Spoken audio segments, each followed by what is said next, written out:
Sampurasun Wilujeng wayah kieu ke semuanya. Sambil nyantai, saya mau mencoba, mumpung masih relaksasi ini posisinya, kondisinya. Saya mau membahas tentang penyakit, tentang kekebalan tubuh dan relaksasi. Masalah penyakit di sini tentu tidak ada orang satupun sebetulnya yang kebal dengan penyakit. Semuanya pernah sakit. Cuman tentu dalam pembahasan ini kita meminimalisir akan kerawanan kita, akan kerentanan tubuh kita dengan penyakit. Ngomong-ngomong masalah penyakit, kita tahu bahwasannya penyakit itu ada dua rupa. Yang pertama adalah penyakit yang timbul dari luar, yang kedua adalah penyakit yang berada di dalam diri kita sendiri atau berada dalam tubuh kita sendiri. Kita tahu juga bahwa penyakit ini ada dua macam, diantaranya adalah penyakit lahiriah dan penyakit batiniah. Kita sekarang lagi dihebohkan dengan virus corona atau COVID-19,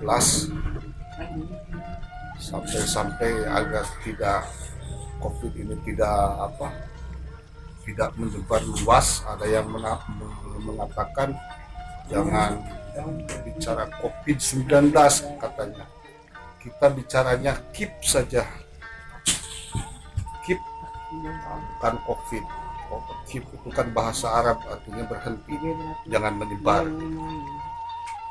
Di masalah sebar luas penyakit dari lahiriah atau batiniah, kita tahu bahwa penyakit lahiriah itu ya semacam penyakit banyak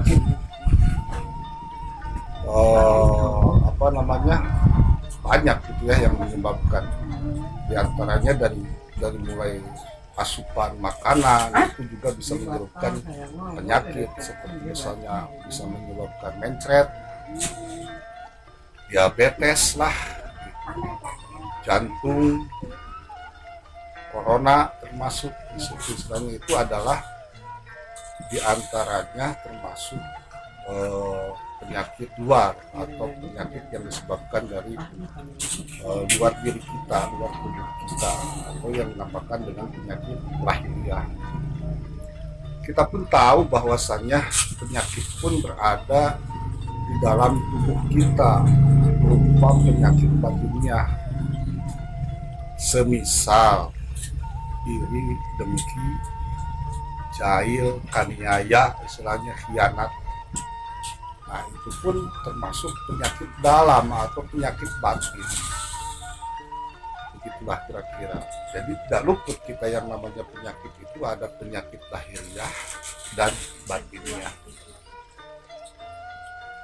Nah, di antaranya kita sebagai manusia itu sebetulnya termasuk manusia yang lemah, yang rentan terhadap infeksi penyakit, baik penyakit lahiriah maupun penyakit batiniah, atau orang Sunda bilang manusia itu sebetulnya kepayaan itu babarian, rentan, gampang terpengaruh oleh mudah terpengaruh ya, diantaranya oleh penyakit itu sendiri. Nah, yang perlu kita perhatikan apabila kita sakit, ke dokter.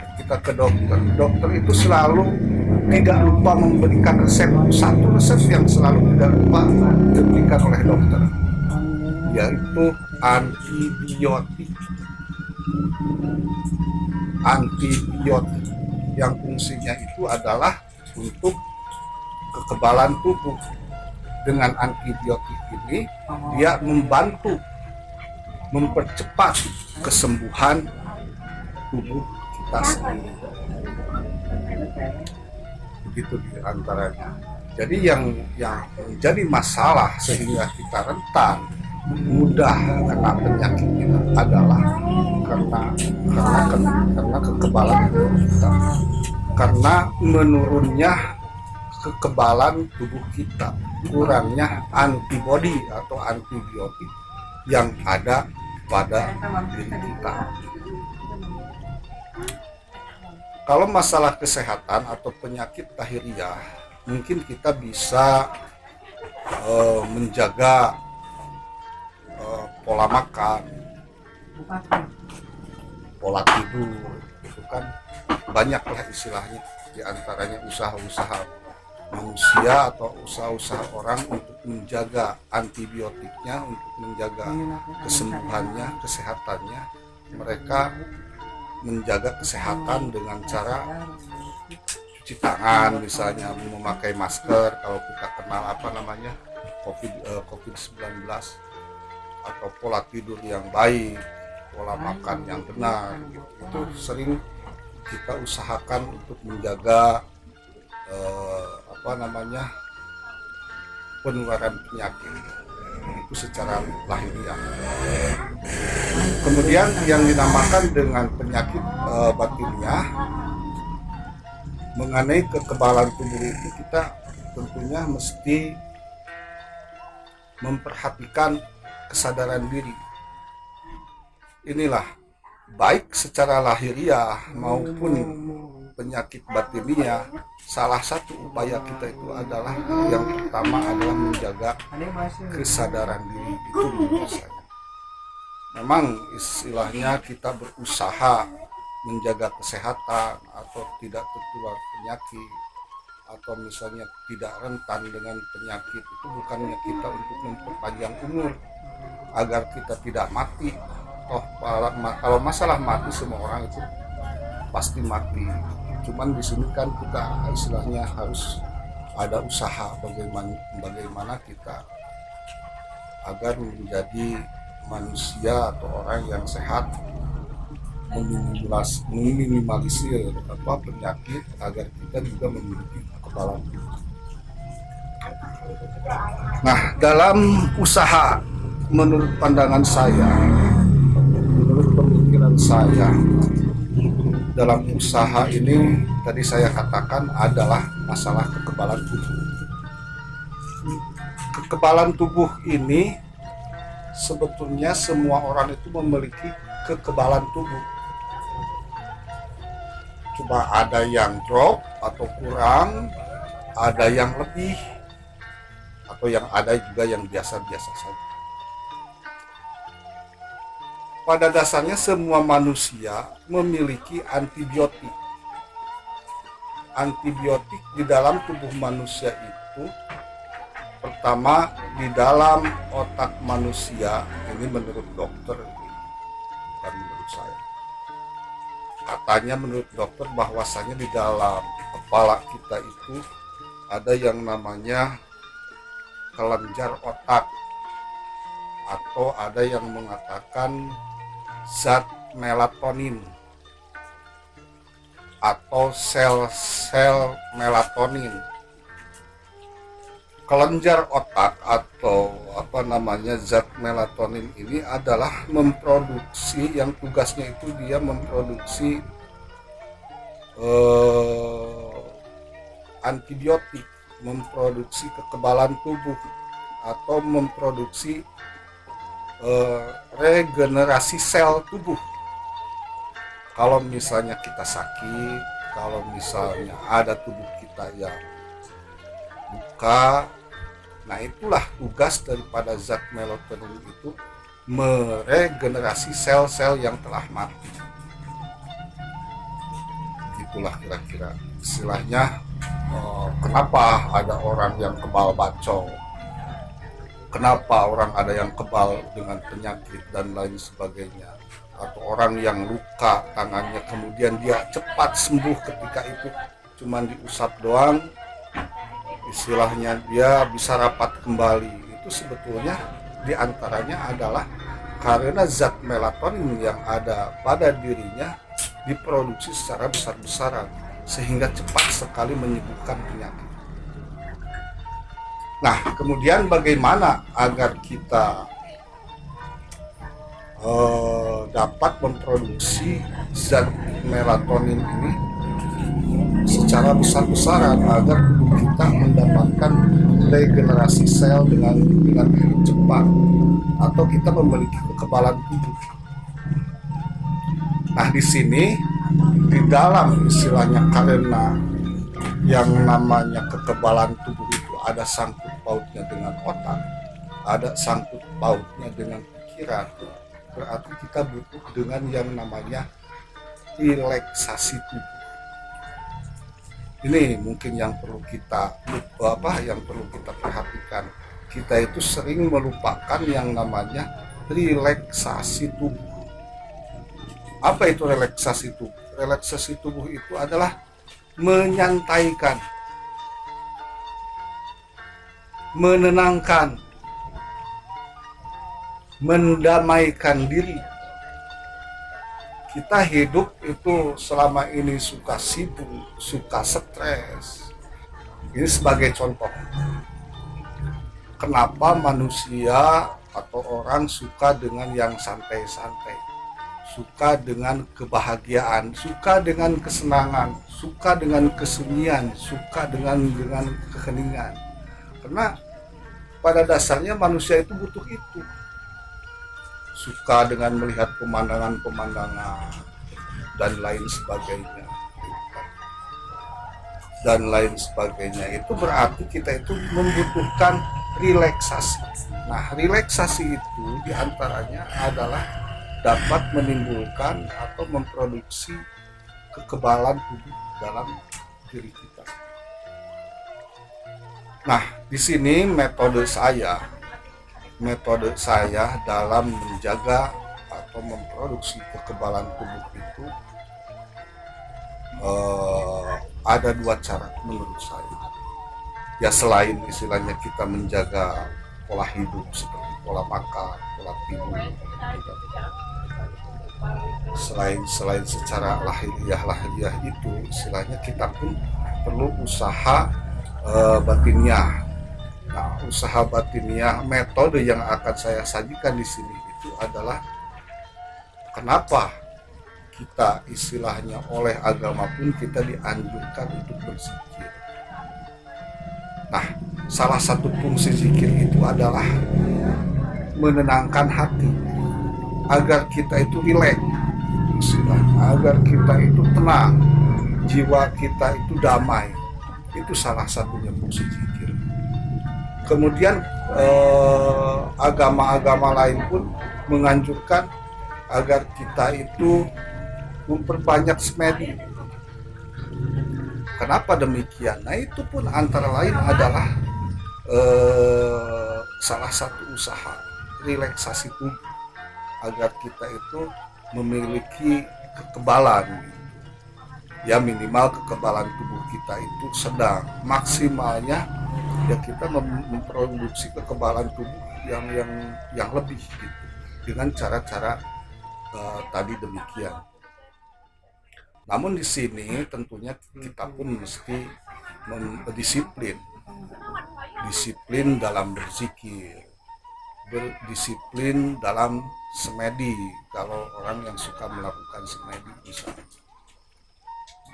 agama menganjurkan kita memperbanyak zikir.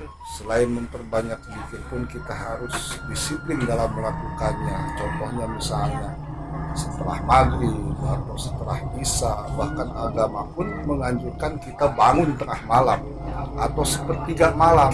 Ada apa itu di dalam sepertiga malam? Sehingga agama menganjurkan kita bangun sepertiga malam. Nah, diantaranya kita bangun di sepertiga malam itu karena di kondisi di sepertiga malam itu ada keheningan, ada kesegaran, ada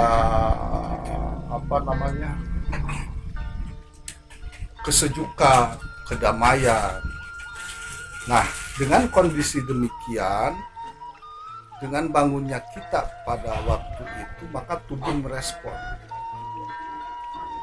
Tubuh merespon akan keheningan, akan kedamaian kondisi tersebut. Nah, dengan merespon, maka dia menyerap keheningan itu.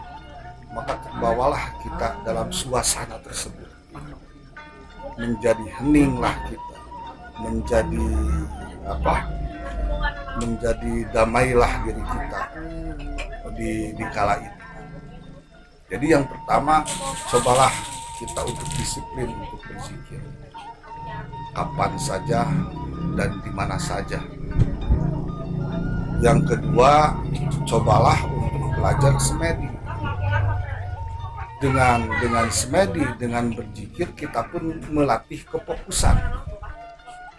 kefokusan, istilahnya mengalihkan pikiran-pikiran yang selama ini kita genggam, yang selama ini kita pikirkan, yang membuat kita susah, yang membuat kita stres dengan berbagai hal, baik penyakit lahir maupun penyakit batin tadi.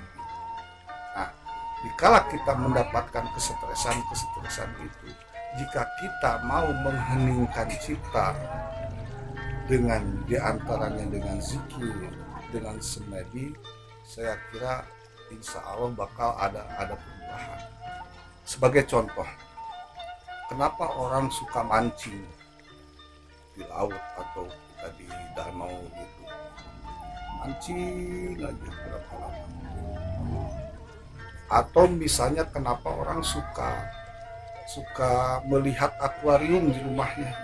Orang stres itu suka melihat akuarium, memperhatikan ikan-ikan yang hidup di sana. Kenapa demikian? Berarti itu di sana ada pengalihan pikiran.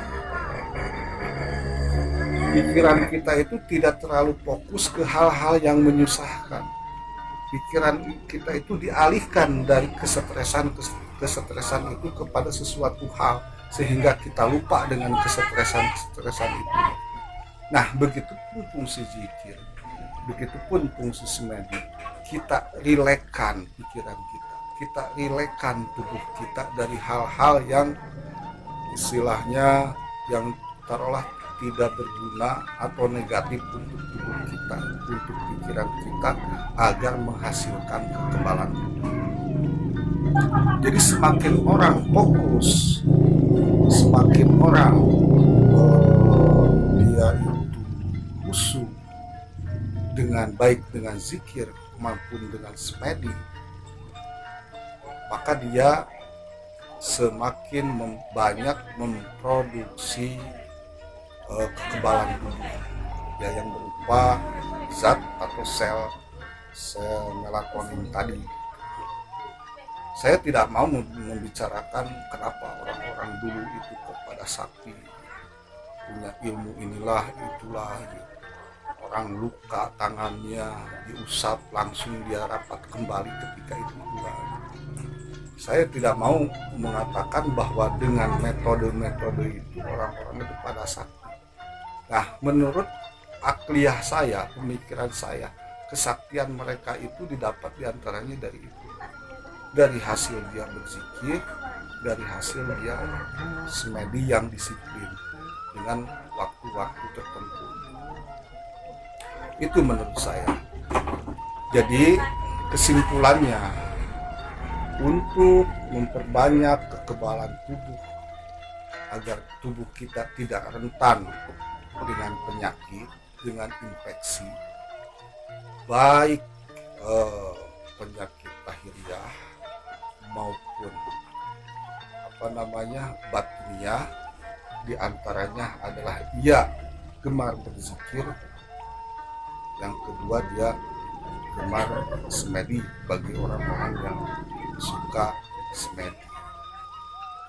Begitulah. Nah, adapun waktunya itu terserah Anda, mau habis istilahnya jam 12 ke sana dan lain sebagainya.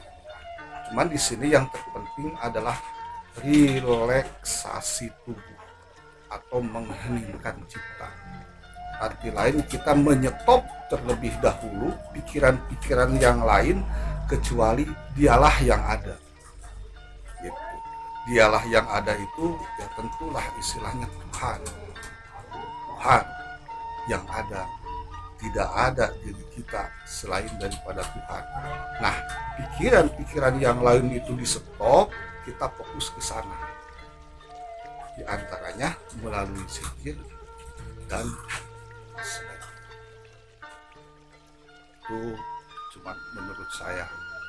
Jadi kalau bisa kita galakan, kita kerjakan, kita lakukan, kita perbanyak zikir dan semedi, baik siang maupun malam, apalagi bagi orang yang dia itu bisa bersemedi, bisa berzikir kapan saja dan di mana saja. Kalau kapan saja berarti dia itu tidak siang, tidak malam, dia itu tetap dalam keadaan berzikir, bersemedi. Gitu. Nah, tidak salah pula jika kita itu berusaha juga bangun malam, atau misalnya kita menggelapkan suasana, seperti kita lampu matikan terlebih dahulu agar menunjang dalam keheningan, itu menurut saya bagus. Gitu, agar kita khusyuk fokus kepada dia saja. Nah, dengan keberadaan kita dalam kefokusan kita, dengan mengosongkan pikiran kita, disitulah terdapat kekebalan tubuh. Disitulah istilahnya dengan disitulah adanya produksi kekebalan tubuh atau produksi zat tertentu, dia itu bisa fokus memproduksi untuk kekebalan tubuh kita. Maka dengan demikian jangan aneh pula jika ada orang kebal terhadap penyakit, karena dengan selain dia dengan semedi dan zikir tadi, selain dia mendapatkan kekebalan tubuh, juga dia mendapatkan kesadaran diri. Nah, kesadaran diri inilah dia sebagai kekebalan atau antibiotik untuk penyakit batiniah. Gitu. Juga untuk kekebalan tubuh. Itulah diantaranya. Ini kemungkinan istilahnya penjelasannya terlalu panjang atau agak ribet sehingga orang yang mendengarkannya kurang fokus atau bagaimana, bingung atau susah. Ya yang jelas seperti itulah. Jadi pada pokoknya kita terapkan disiplin dalam berzikir maupun semedi, baik yang berwaktu maupun tidak berwaktu, kapan saja dan di mana saja. Insya Allah kita istilahnya tidak hanya sekedar selamat dunia, tapi juga kita selamat akhirat. Amin. Amin ya rabbal alamin. Sekian dari saya. Terima kasih. Salam.